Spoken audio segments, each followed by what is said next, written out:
રાજકોટ મહાનગરપાલિકામાં જન્મ મરણની નોંધણી માટેનું સર્વર ઈ-ઓલખ થયું ઠપ.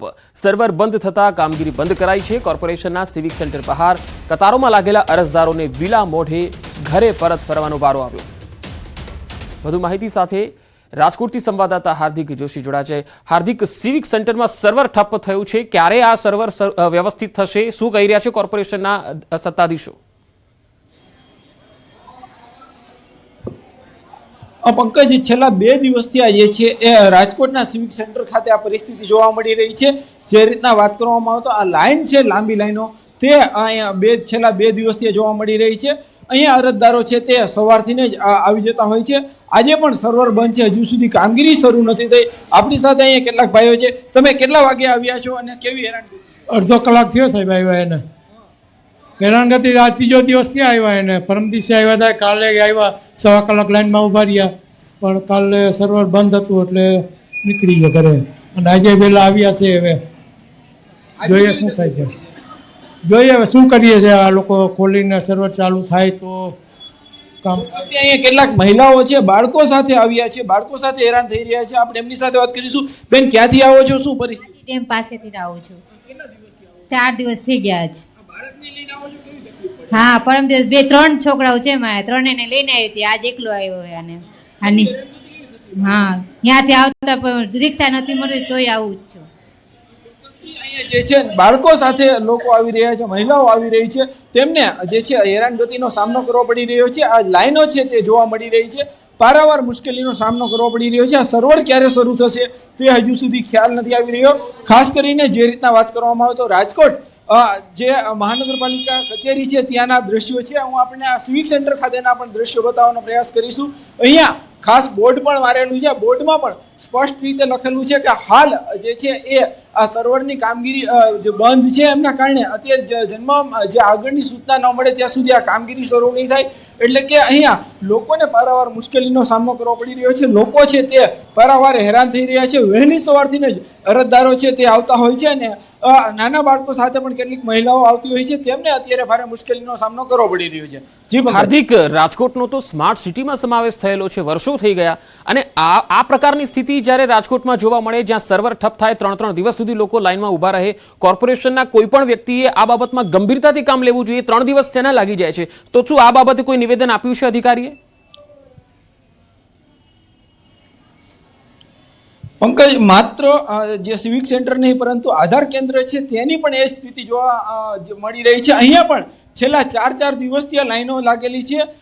અહીંયા જે છે કહી શકાય કે સર્વરનો પ્રોબ્લેમના કારણે લોકો ભારે મુશ્કેલીનો સામનો કરવો પડી રહ્યો છે. હવે જે હું આપણે દ્રશ્ય બતાવી રહ્યો છે તે આધાર કેન્દ્ર બહારના છે. અહીંયા પણ 25-50 નહીં પરંતુ 100થી પણ વધુ લોકો છે તે લાઈનમાં હેરાન થઈ રહ્યા છે.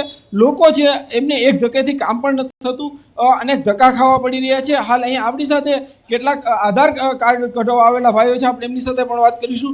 તમે કેટલા દિવસથી હેરાન થાવ છો અને શું પરિસ્થિતિ? ના, અમે તો આજે જ આવેલા છીએ.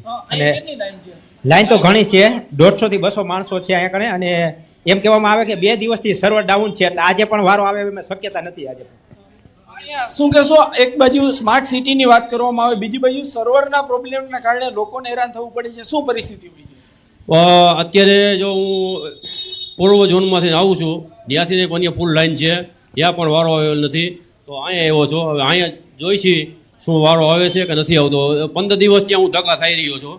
15 દિવસ ત્યાં લેવલ આવતું. મારે હું નામ ચડાવવું છે આધાર કાર્ડમાં, મોબાઈલ કરવાના છે, બરોબર? ચોક્કસથી પંકજ, જે રીતના ભાઈ છે એ પણ જણાવી રહ્યા છે, માત્ર 1-2 જગ્યા નહીં પરંતુ આવી અનેક જગ્યા છે. અહીંયા કેટલાક બહેનો છે.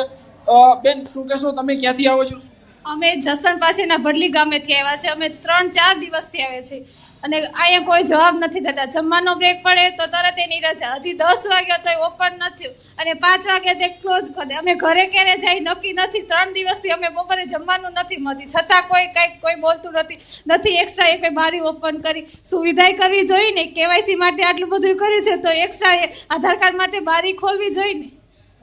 પંકજ, આ વ્યથા છે રાજકોટના લોકોની. રાજકોટથી આસપાસના ગ્રામ્ય વિસ્તારોમાંથી જે લોકો આવતા હોય છે તેઓ જે છે એ સતત હેરાન થઈ રહ્યા છે. અહીંયા કોઈ વ્યવસ્થા નથી. એક બાજુ રાજકોટ શહેરને સ્માર્ટ શહેર ગણવામાં આવે છે, બીજી તરફ કહી શકાય કે ટેકનોલોજીની બાબતમાં જે સર્વર જેવી સામાન્ય બાબત કહી શકાય તે બાબતમાં જે છે એ લોકોને હેરાન થવું પડી રહ્યું છે. લોકોમાં પણ આક્રોશ જોવા મળી રહ્યો છે. લોકોનું સ્પષ્ટ કહેવું છે કે યોગ્ય વ્યવસ્થા કરવી જોઈએ. અહીંયા 2-3 કલાક સુધી લાઈનમાં ઉભા રહ્યા બાદ પણ જે મુશ્કેલીઓ ભોગવવી પડી રહી છે. જી હાર્દિક આભાર માહિતી આપવા માટે. તો સ્માર્ટ સિટી રાજકોટના લોકો માટે હજુ સ્માર્ટ સેવાઓ મળવી કેટલી દુર્લભ થતી જઈ રહી છે, આ એનો ઉત્તમ નમૂનો છે. અને કોર્પોરેશનના અધિકારીઓ અહીંયા ગંભીરતાથી સર્વરને વ્યવસ્થિત કરવા માટે અને આ લોકોની જે વ્યથા છે એને જાણવા માટે પણ સ્થળ પર આવે જરૂરી છે.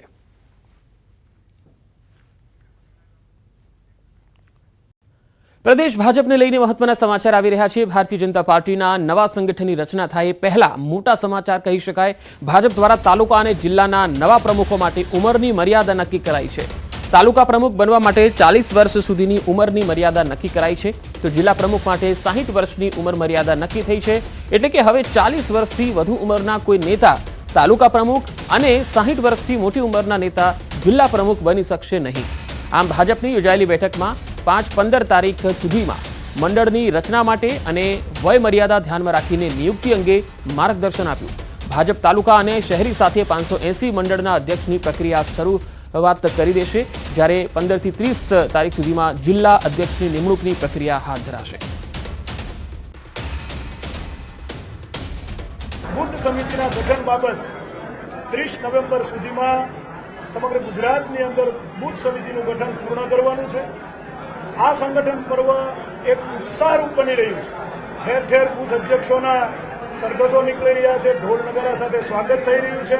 ધારાધોરણ અને જે કાંઈ વયમર્યાદા કે જે કોઈ ધારાધોરણ કે જે કાંઈ આવ્યું છે એ અમારા જે નેતૃત્વએ જે દિલ્હીથી નેતૃત્વ આવ્યું છે એમણે સમગ્ર ટીમને માર્ગદર્શન આપી દીધેલું છે. સમાચાર આવી રહ્યા છે. ભારતીય જનતા પાર્ટીના નવા સંગઠનની રચના થાય એ પહેલા મોટા સમાચાર કહી શકાય. ભાજપ દ્વારા તાલુકા અને જિલ્લાના નવા પ્રમુખો માટે ઉંમરની મર્યાદા નક્કી કરાઈ છે.